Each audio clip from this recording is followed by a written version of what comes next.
How to view stock aging report in Businet.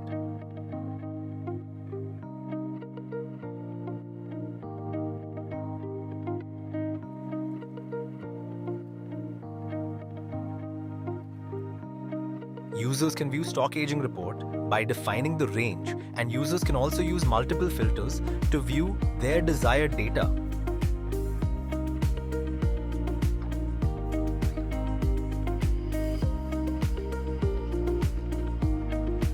Then all the items will be segregated as per the ranges, where users can view item-wise lot and batch details with its available quantity and value.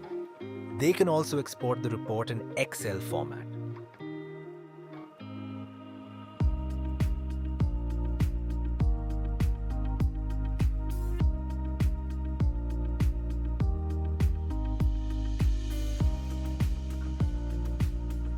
Thank you. For more details or queries, please contact Businet team.